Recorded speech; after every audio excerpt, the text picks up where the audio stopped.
Mani ismim Yulduz Farruxbek qizi. Hozirgi kunda Peshqadam maktabi o'quv markazi xodimasiman. Eng boshida o'quv markazi haqida qayerdan ma'lumot olgansiz? Adamlar sababchi bo'lganlar kursga yozdirib qo'yganlar. Qaysi kurslarimizda ishtirok etgansiz, Yulduz? Kitobxonlik kurslarida ishtirok etganman, bir qancha seminarlarda ishtirok etganman. Qanaqa qiyinchiliklarga duch kelgansiz? Ha, albatta, qiyinchiliklar bo'lgan. Peshqadam maktabi siz uchun nima? Peshqadam maktabi men uchun oila.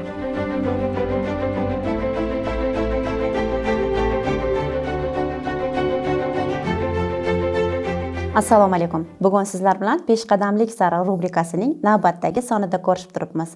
Marhamat, bugungi mehmonimiz bilan tanishamiz. Assalomu alaykum. Va alaykum assalom. Xush kelibsiz. Marhamat, o'zingizni tanishtirsangiz. Mani ismim Yulduz Farruxbek qizi. Yoshim 36 da. Hozirgi kunda Peshqadam maktabi o'quv markazi xodimasiman. Yulduz, sizni ushbu rubrikamizda ko'rib turganimizdan xursandmiz. Hozir sizga bir necha savollar bilan murojaat qilaman. Keling, bir boshidan boshlasak. O'quv markazimizda xodim sifatida ishlashingizdan avval kurslarimiz ishtirokchisi bo'lgansiz. Eng boshida o'quv markazi haqida qayerdan ma'lumot olgansiz? Birinchi navbatda adamlar sababchi bo'lganlar. O'quv markazi haqida adamlardan eshitganman va adamlar sababchi bo'lib kursga yozdirib qo'yganlar. Qaysi kurslarimizda ishtirok etgansiz, Yulduz? Kitobxonlik kurslarida ishtirok etganman, bir qancha seminarlarda ishtirok etganman. Kursimizda o'qigan paytingizda olgan bilimlaringizni hayotingizda qo'llay oldingizmi? Qanaqa natijalarga erishdingiz? Ha, albatta, juda ham katta natijalarga erishdim. Kursdagi barcha ustozlarning bergan ma'lumotlari hayotimga tatbiq qilishga harakat qildim. Farzandimning tarbiyasida ham juda ham katta foyda berdi. Juda katta ma'lumotlarga ega bo'ldim. Hozirgi kunda xodima bo'lib ishlashimda ham mana shu kurslarda o'qib tugatganim menga ancha foyda bo'ldi. Yulduz, kursda o'qishda sizda qanaqadir qiyinchiliklar bo'lmadimi? O'sha kurslarda, seminarlarimizda kelib ishtirok etardingiz. Ketma-ket kurslarimizga yozilgansiz. Birinchi, ikkinchi mavsum kitobxonlik, seminar, treninglarimizda qanaqa qiyinchiliklarga duch kelgansiz? Ha, albatta, qiyinchiliklar bo'lgan. Lekin bilim borasida juda ham katta manfaatga ega bo'ldim deb o'ylayman. Qiyinchiliklar bo'ldi, lekin unaqa katta qiyinchiliklar emas. Chunki o'zim yoshligimdan bilim olganim uchun uncha qiyinchilik tug'dirmadi.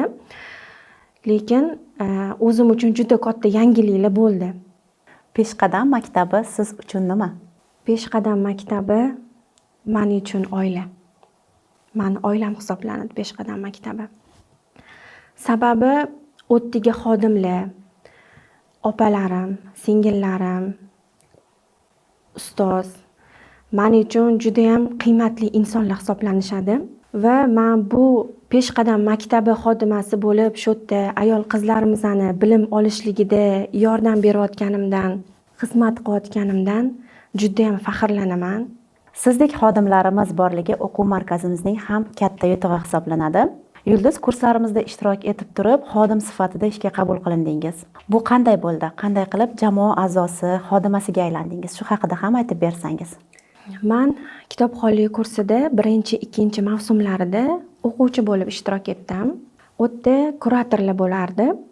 Har bitta guruhimizga, 10 guruhlarimizga kurator bo'lishgan. Meni o'zimning kuratorim va boshqa kuratorlardan juda ham havas qilardim. Ularning shijoati, ayollarga berayotgan qo'shimcha bilimlari, tirishqonliklari meni juda ham havasimni keltirardi. Men hech ham o'ylamagandim.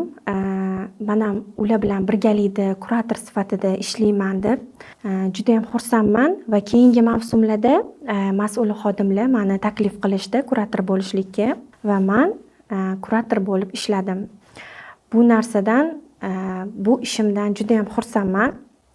Mamnunman, sababi ikkita dona bo'lsa ham ayolga biror bir o'qigan bilimlarimdan berish men uchun xursandchilik tug'diradi. Kurator bo'lib ishlash jarayonida kutilmaganda niyatim amalga oshib qoldi. Juda ham xursand bo'lib ketdim bundan. Peshqadam maktabiga xodim sifatida taklif qilishdi.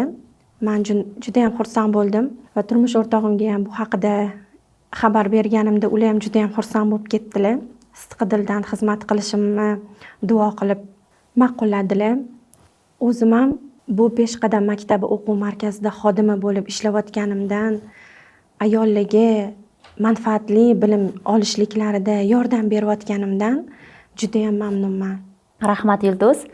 Xayrli ishlaringiz bardavom bo'lsin. Birgalikda ayol qizlarimizning rivoji uchun harakat qilish, xizmat qilish davomli bo'lsin. Rahmat sizga ham. Salomat bo'ling, tashrifingiz uchun rahmat. Agar siz ham Peshqadam maktabi o'quv markazi kurslaridan birortasida ishtirok etib, peshqadamlik sari qadam bosgan bo'lsangiz, ushbu rubrikamizda siz ham ishtirok etishingiz mumkin. Buning uchun quyidagi raqamlarga murojaat qiling.